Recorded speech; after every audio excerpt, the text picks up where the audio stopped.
دہلی سے 70 کلومیٹر کے فاصلے پر ایسی جنگ جس کے اثرات نے پورے ہندوستان کا نقشہ ہی بدل کر رکھ دیا۔ ایک طرف سلطان ابراہیم لودھی اور دوسری طرف امیر تیمور کی اولاد اور چنگیزی ہون کا مالک ظہیر الدین بابر، جو کہ سینٹرل ایشیا کا حکمران بھی رہ چکا تھا، لیکن اپنوں کی ہی سازشوں کی وجہ سے بابر کو اس علاقے سے نکال دیا گیا، جو کہ بعد میں افغانستان کا حکمران بھی رہا۔ بابر کی پیدائش 1483 میں موجودہ ازبکستان اور اس وقت کی ریاست فرغانہ میں ہوئی۔ سن 1494 میں بابر کے والد عمر شیخ مرزا محل کی چھت سے گر کر جاں بحق ہو گئے۔ محض 12 سال کی عمر میں بابر نے فرغانہ کی حکومت سنبھالی، مگر اس چھوٹے حکمران کے لیے اتنی بڑی ریاست سنبھالنا ایک چیلنج تھا۔ اوپر سے بابر کے ماموں سلطان محمود مرزا نے حصار کے علاقے اور چچا سلطان احمد مرزا نے سمرقند کے علاقے سے فرغانہ کی طرف فوج کشی شروع کر دی، لیکن بابر کی عوام اور دیگر رہنما اس کے ساتھ تھے، اور محض 3 سال بعد 1497 میں بابر نے سمرقند پر بھی قبضہ کر لیا۔ لیکن اندرونی سازشوں کی وجہ سے بابر نے سمرقند کے علاقے کو خیر بات کہا اور واپس فرغانہ چلا گیا۔ بابر نے فرغانہ کی ریاست کو اپنے بھائی جہانگیر مرزا اور خود میں آدھا آدھا تقسیم کر لیا، لیکن بات پھر بھی بابر کے حق میں نہ ٹھہری اور آخرکار بابر کو سازشوں کی وجہ سے فرغانہ کی حکومت بھی چھوڑنی پڑی۔ 1501 میں بابر نے کابل کا رخ کیا اور پھر مٹھی بھر سپاہیوں سے ہی کابل پر قبضہ کر لیا۔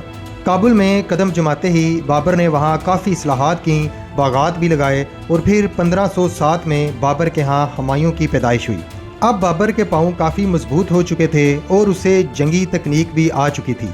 اس دوران 1511 سے 1524 تک بابر نے برِ صغیر پر 4 بڑے حملے کیے، جس میں اٹک سے لاہور تک بابر نے بڑی پیش قدمی کی، لیکن ہر بار کابل اور قندھار میں معاملات بابر کے خلاف ہو جاتے اور وہ واپس چلا جاتا۔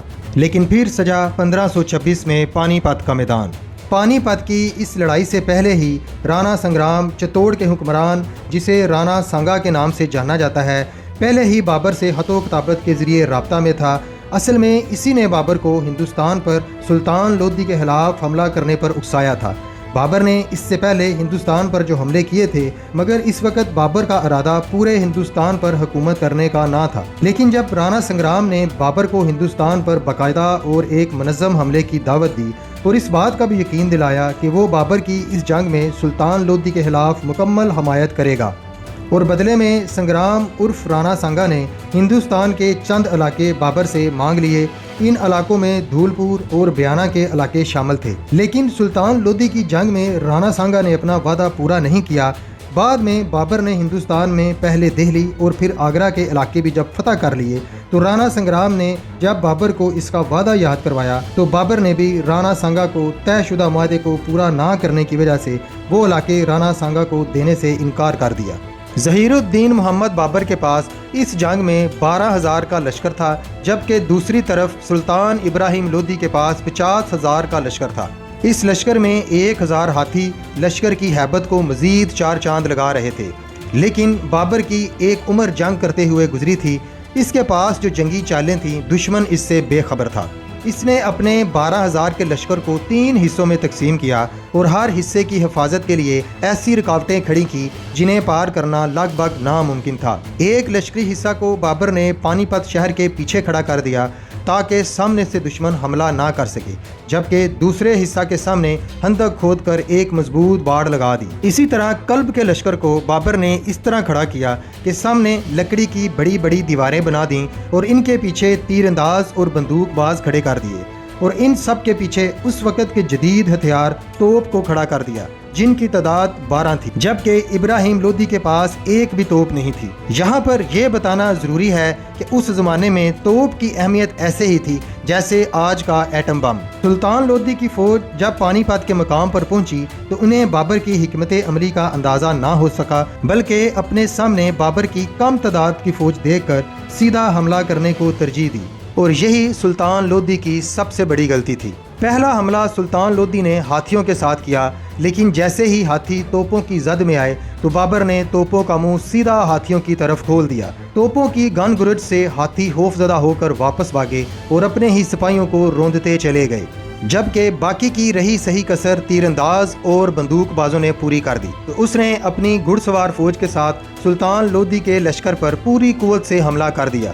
یہ حملہ اتنا اچانک تھا کہ سلطان لودھی کی ساری فوج تتر بتر ہو گئی۔ سلطان لودھی اپنا بچا کچا لشکر لے کر آگے تو بڑھا مگر اب دیر ہو چکی تھی۔ بابر کی آدھی فوج نے ہی سلطان لودھی کے لشکر کو بری طرح شکست دے دی اور اس جنگ میں سلطان لودھی بھی مارا گیا۔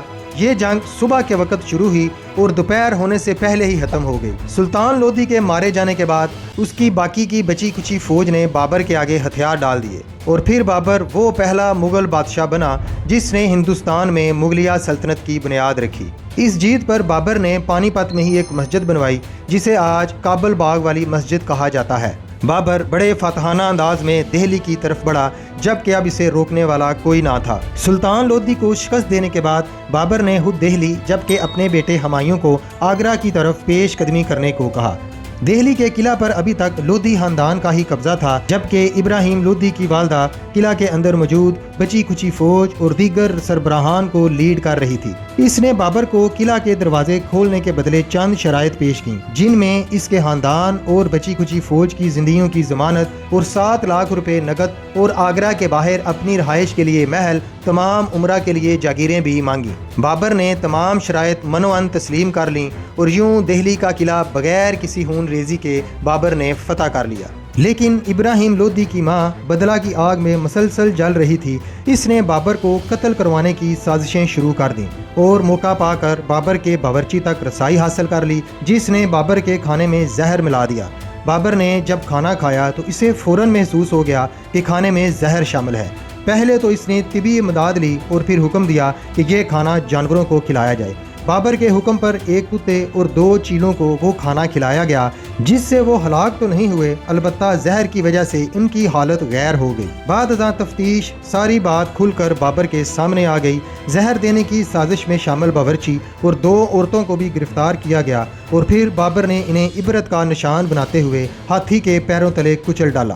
سلطان لودھی کی والدہ سے تمام جاگیریں اور مرات واپس لے کر اسے قید میں ڈال دیا گیا اور وہیں پر اس کی موت ہو گئی۔ بعض تاریخ دان یہ بھی کہتے ہیں کہ سلطان لودھی کی والدہ نے دریا میں چھلانگ لگا کر خودکشی کر لی تھی۔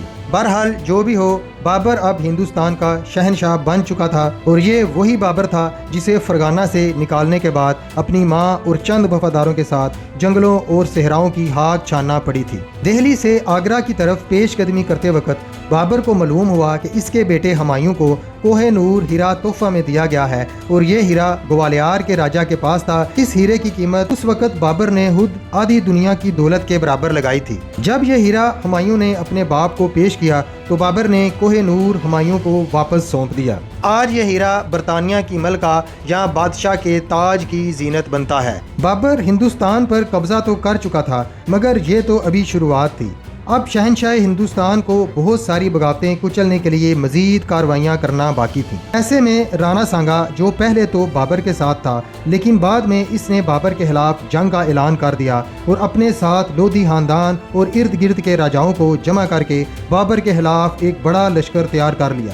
بابر نے رانا سانگا اور دیگر راجاؤں کے خلاف لڑنے کے لیے نئی توپوں کی تیاری کا حکم دیا اور پھر تقریباً 50 کے قریب نئی اور 6 فٹ دور گولہ پھینکنے والی توپیں بابر کی فوج میں شامل تھیں اور اس کے ساتھ پہلے سے 5 گنا بڑا لشکر بابر کے ساتھ موجود تھا جو رانا سانگا اور دوسرے راجاؤں کے لیے کافی تو نہیں تھا۔ رانا سانگا اور بقایا راجاؤں کی فوج کل ملا کے تقریباً 1 لاکھ فوج کے قریب تھی جو کہ بابر کی موجودہ فوج سے 2 گنا بڑی تھی۔ آگرہ سے تقریباً 60 کلومیٹر دور راجستھان میں خانوا کے مقام پر بابر اور رانا سانگا کی فوج آمنے سامنے آئیں۔ یہاں بھی بابر نے بالکل پہلے جیسی تکنیک آزماتے ہوئے اپنے لشکر کو 3 حصوں میں تقسیم کر دیا اور قلبی لشکر کے پیچھے توپوں کو کھڑا کر دیا اور پھر جیسے ہی رانا سانگا کی فوج نے اپنی تعداد کی برتری کو دیکھتے ہوئے بابر پر حملہ کیا تو پہلے کی طرح بلکہ اس سے بھی زیادہ بھیانک انداز میں بابر کی توپوں نے آگ اگلنا شروع کر دی۔ اس دور میں جس بھی سلطان یا راجہ کے پاس توپ تھی اس کو ہرانا لگ بھگ ناممکن تھا۔ اور پھر ہوا بھی وہی۔ بابر کی قلبی فوج کے حملہ نے رانا سانگا اور باقی راجاؤں کے پاؤں اکھاڑ دیے اور یوں بابر کی داغ اب پورے ہندوستان پر بیٹھ گئی تھی۔ اس جنگ میں رانا سانگا بھاگ نکلا اور 1 سال بعد اس کے اپنے راجپوت اتحادیوں نے رانا سانگا کو زہر دے کر مار دیا، کیونکہ وہ جان چکے تھے جب تک رانا سانگا زندہ ہے بابر خاموش نہیں بیٹھے گا۔ بہرحال اس کے بعد کسی کو بھی بابر پر دوبارہ حملہ کرنے کی جرت نہ ہوئی، لیکن صرف 2 سال بعد ہی بابر کی وفات ہو گئی۔ اس کی وفات سے ایک واقعہ یہ بھی جڑا ہے کہ بابر کا بیٹا ہمایوں بری طرح بیمار ہو گیا تھا اور بابر اس کے گرد دن رات چکر لگاتا اور دعا کرتا کہ اے رب میرے بیٹے کو میری زندگی کے بدلے بخش دے، اور حیرت انگیز طور پر ہمایوں صحت یاب اور بابر بیمار ہوتا چلا گیا، اور اس بیماری کی حالت میں ہی بابر کی وفات ہو گئی اور اسے کابل لے جایا گیا اور وہیں پر دفن کیا گیا، جو کہ بابر کی اپنی وصیت تھی۔ بابر کے بارے میں ایک بات یہ بھی مشہور ہے کہ وہ روزانہ صبح سویرے دہلی کے قلعہ کی دیوار پر اپنے دائیں بائیں بغلوں میں 2 آدمی اٹھائے دوڑ لگایا کرتا تھا، جس سے بابر کی جسمانی طاقت کا اندازہ لگایا جا سکتا ہے۔ بابر دوسرے راجاؤں کی طرح ظالم تھا یا رحم دل، اس بارے میں تاریخ دانوں کی مختلف آرائیں ہیں، لیکن حقیقت تو یہی ہے کہ مغلیہ سلطنت کی بنیاد اور شان و شوکت کا صحرا تو بابر کے سر ہی ٹھہرتا ہے۔ بابر نے اپنے دور میں بہت ساری مسجدیں بنوائیں، ان میں سے ایک مشہور مسجد بابری مسجد جو کہ انڈیا میں اتر پردیش میں موجود ہے، جس کے بارے میں 19ویں صدی میں ہندوؤں نے دعویٰ کیا کہ اس مسجد کے نیچے ہندوؤں کا رام مندر تھا اور وہاں ان کا دیوتا رام پیدا ہوا تھا۔ اس مسجد کو لے کر پہلا دنگا 1853 میں ہوا اور پھر 1992 میں ہندو انتہا پسندوں نے بابری مسجد شہید کر دی۔ بابر کے بعد مغل امپائر کا آگے کیا ہوا جانیں گے اگلی قسط میں، تب تک کے لیے اجازت دیجیے، اللہ حافظ۔